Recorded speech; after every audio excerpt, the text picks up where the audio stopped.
শেখ হাসিনা, আপনার কাছে আমার বিনীত অনুরোধ, যে পূর্বাঞ্চলে ১০০ তালার উপরে যে একটা বিল্ডিং হবে, ওখানে ইকবালের নামে কিছু পূর্বাঞ্চলে সরকারি জায়গা বরাদ্দ হয় ইকবালের নামে। তো আমার একটা প্রশ্ন, যে মেয়ের দালাল কিভাবে সরকারি তহবিল থেকে জায়গা মালিক হয়? সে তো কোনো নেতা না, সে হচ্ছে একটা হাইব্রিড। সে যাদেরকে ধ্বংস করেছে প্রত্যেকটা আওয়ামী লীগের মানুষ, সে যে কত বড় হাইব্রিড তা বলে প্রকাশ করা যাবে না। সে রাজনীতি করে টাকা বানানোর জন্য।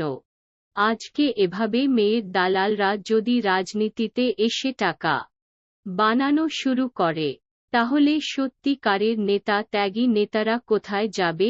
নেত্রী, আপনার কাছে বিনীত অনুরোধ, এইসব একটু খতিয়ে দেখেন। আপনি জননেত্রী শেখ হাসিনার কাছে আমার বিনীত অনুরোধ, আপনি এই জিনিসগুলো একটু ঘাঁটিয়ে দেখবেন। এভাবে ইকবাল আরও কত মানুষকে সর্বশান্ত করেছে তার কোনো হিসাব নেই। এখন তো বাতাসে ইকবালের বাটপাড়ির কত কথাই বাজছে, বিশেষ করে এক ইউরোপ জার্মানির আওয়ামী লীগ প্রবাসী এক ব্যক্তির সারা জীবনেই কামাই নিয়ে গেছে ইকবাল। এই ছেলের কথা এখন মোটামুটি সব নেতাকর্মীরা জানতে পারতেছে। ওই ছেলের নাম স্বপন, এবং এই ছেলের সাথে ইকবাল যেটা করেছে এটা মানুষ মানুষের সাথে করে কিনা আসলে আমাদের জানা নেই। টাকা কামানোর জন্য এত জঘন্য কাজ করতে পারে মানুষ? ইকবালকে জিজ্ঞাসা করলে ইকবাল বলে তার ফ্যামিলিতে সমস্যা আছে। এগুলি সব ইকবালের বানানো কথা, টাকা আত্মসাৎ করার ফন্দি। অথচ ইকবাল যে ধোঁকা দিয়ে কি করেছে তার কোনো হিসাব নেই। উল্টা ছেলের দোষ দিয়ে দেয় ইকবাল। নিজের দোষগুলোকে ঢাকার চেষ্টা করে ইকবাল। ওই ছেলেকে মেয়ে বিয়ে করানোর নাম বলে এক খারাপ মেয়ের সাথে পরিচয় করে দেয় ইকবাল। পরে ওই মেয়ে এবং ইকবাল দুইজনে মিলে বলে বিয়ে করতে ফ্ল্যাট লাগবে। পরে ইকবালের বউ নাকি বলে ছেলেকে যে আপনি ফ্ল্যাট দেখতে হবে না, আপনার ভাই ফ্ল্যাটের বিজনেস করে, আপনাকে চিন্তাও করতে হবে না, আপনি আপনার ভাইকে টাকা দেন, আমরা ফ্ল্যাট দেখতেছি।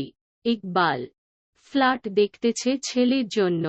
ছেলেকে বলেছে ইকবাল যে ইকবাল নিজে দেখে শুনে ফ্ল্যাট কিনে দিবে, এবং ছেলেকে বলে ইকবাল যে তোমার পরিবার পরিজন কখনো চাইবে না তুমি ঢাকা এসে কিছু করো, তুমি তাদের কথাতে কান না দিয়ে আমি যা বলি সেটা শুনো, দেখবে তোমার প্রপার্টি হয়ে যাবে। এখন যারা না বলতেছে, পরে দেখবে তারাই তোমাকে বলবে তুমি যা করেছ ঠিকই করেছ। এই কথা বলে ওই ছেলের কাছ থেকে ৩৪ থেকে ৩৫ লাখ টাকা নেয় ইকবাল। ওই টাকা ইকবাল তার নিজের পূর্বাঞ্চলে বিল্ডিংয়ের কাজে লাগিয়ে দেয় ইকবাল। এই সব কথার উপযুক্ত প্রমাণও আছে। সব কিছুর হিসাব হবে। ওই ছেলেটা ও আওয়ামী লীগের খাস লোক, জন্মগতভাবে তারা আওয়ামী লীগের লোক। আজ পর্যন্ত আমরা কেউ শুনি নাই ইকবাল কোনো মানুষের কোনো একটি কাজ সঠিকভাবে করতে পারছে। সব জায়গাতেই দালালি, সব জায়গাতে চিটারি বাটপারি দালালি। সে যেখানে ল এর কাজ করে মানে কোর্টে, ওইখানে সে আজ পর্যন্ত শুনিনি ইকবাল যে নিজে কোনো কিছু লড়েছে, কোনো একটি কাজ নিজে করতে পেরেছে। জজের সামনে দাঁড়িয়ে রওনার বলতে সব জায়গাতে দালালি এবং কোর্টে ও দালালি করে ইকবাল, আর কাজ করে অন্য মানুষরা, ইকবাল করে দালালি।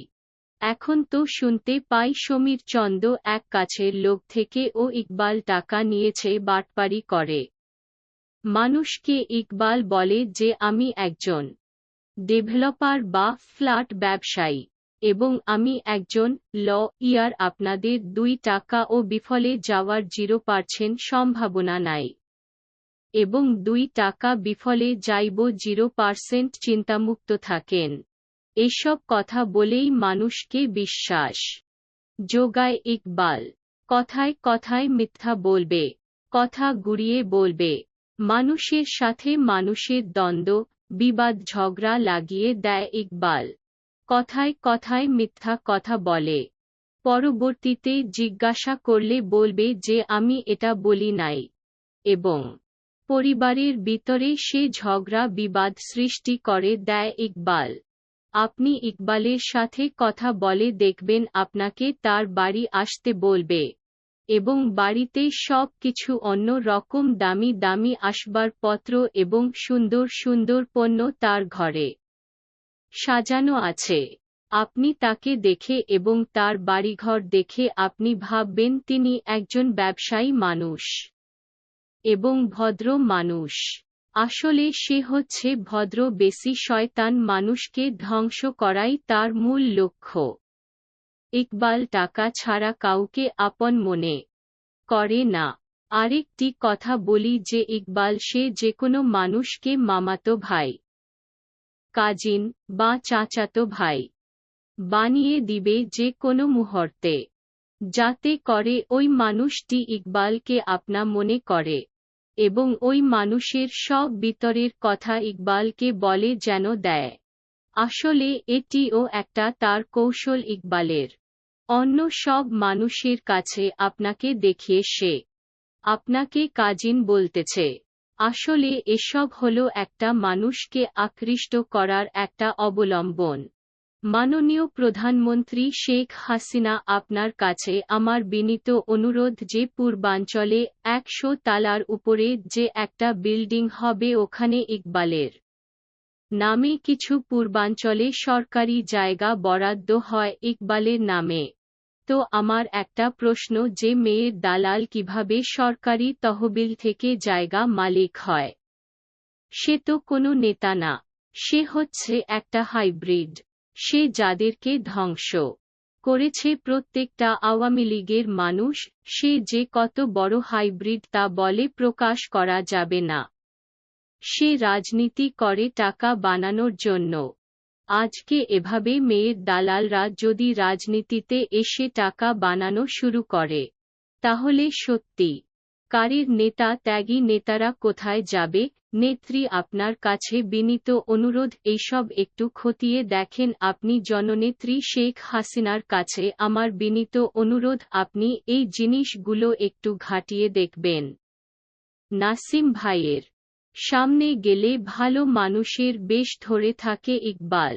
এমন একটা ভাব দেখায় যে সে কিছুই বুঝে না, একদম অবুঝ শিশু। নাসিম ভাইয়ের গাড়িতে চড়ার কারণে সচিবদের সাথে একটা ভালো সম্পর্ক রাখত ইকবাল। নাসিম ভাইয়ের গাড়িতে চড়ার কারণে সরকারি লোকেদের সাথে ভালো সম্পর্ক রাখে ইকবাল। কিন্তু অনেকে আছে জানে না যে ইকবাল একজন বাটপার, চিটার, এবং নাসিম ভাই ইকবালকে বাহির করে দিয়েছে এসব কারণে। তো নাসিম ভাই যখন বাহির করে দিয়েছে, এখন সে কি করবে ইকবাল? এখন সে সোনারগাঁওতে গিয়ে নিজের অবস্থান তৈরি করার জন্য মরিয়া হয়ে উঠেছে। কি করবে? কারণ নাসিম ভাইয়ের এখানে তার আসল রূপ ধরা পড়েছে। এখন সোনারগাঁ এসে নিজের কোনো পদ রাখার প্রাণ প্রবল চেষ্টা ইকবালের। ইকবালের দ্বিতীয় পার্ট আসতেছে খুব জলদি।